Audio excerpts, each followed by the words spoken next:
सावित्री और सत्यवान की अमर प्रेम कथा।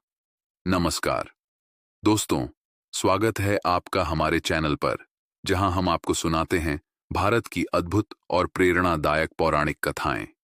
आज की कहानी है सावित्री और सत्यवान की, जो न केवल प्रेम और त्याग की अद्भुत मिसाल है, बल्कि यह भी दिखाती है कि सच्चा प्रेम मृत्यु को भी पराजित कर सकता है।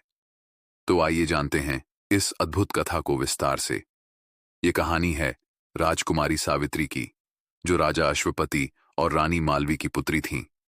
सावित्री अपनी सुंदरता और बुद्धिमत्ता के लिए पूरे राज्य में प्रसिद्ध थीं।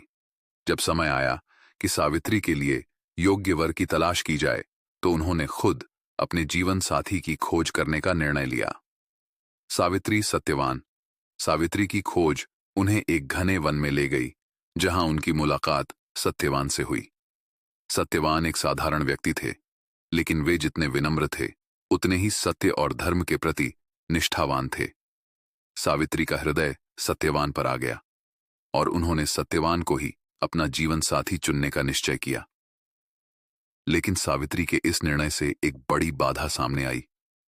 नारद मुनि ने सावित्री के पिता को यह चेतावनी दी कि सत्यवान का जीवन बहुत छोटा है। सत्यवान केवल 1 वर्ष और जीवित रहेंगे। यह सुनकर सावित्री के माता पिता चिंतित हो गए, लेकिन सावित्री अपने निर्णय पर अडिग रहीं। उन्होंने कहा, मैंने एक बार सत्यवान को अपना पति चुना है और मैं हर परिस्थिति में उनका साथ दूंगी। सावित्री और सत्यवान का विवाह संपन्न हुआ और सावित्री एक आदर्श पत्नी की तरह अपने पति और ससुर की सेवा करने लगी। लेकिन सावित्री के मन में नारद मुनि की भविष्यवाणी सदैव बनी रही। उन्होंने निर्णय लिया कि वे अपने पति की मृत्यु को रोकने के लिए हर संभव प्रयास करेंगी। सावित्री का संघर्ष। एक दिन सत्यवान जंगल में लकड़ियां काट रहे थे, जब अचानक उनके सिर में दर्द हुआ और वे बेहोश होकर गिर गए। सावित्री जानती थीं कि यह वही दिन था जिसकी भविष्यवाणी नारद मुनि ने की थी। तभी यमराज सत्यवान की आत्मा लेने के लिए वहां पहुंचे। यमराज और सावित्री। लेकिन सावित्री ने हार नहीं मानी। उन्होंने यमराज का पीछा किया और यमराज से आग्रह किया कि वे सत्यवान को जीवन दान दें। यमराज ने सावित्री को बार बार वापस जाने को कहा, लेकिन सावित्री की दृढ़ता और पति के प्रति अटूट प्रेम ने यमराज को प्रभावित किया। सावित्री का बुद्धिमत्ता से सत्यवान की वापसी। सावित्री ने अपनी बुद्धिमत्ता और वाणी से यमराज को धीरे धीरे प्रभावित किया।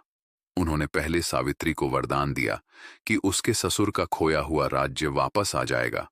फिर उन्होंने सावित्री को 100 पुत्रों का आशीर्वाद दिया। अंत में सावित्री ने यमराज से कहा कि बिना पति के वह 100 पुत्रों की मां कैसे बन सकती है। इस पर यमराज को सत्यवान का जीवन लौटाना पड़ा। इस प्रकार सावित्री अपने पति सत्यवान को यमराज से वापस ले आईं और उनका प्रेम सच्चे समर्पण और बुद्धिमत्ता की अमर कथा बन गया।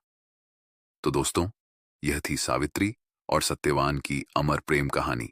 यह कथा हमें सिखाती है कि सच्चा प्रेम, त्याग और निष्ठा किसी भी कठिनाई को हरा सकते हैं।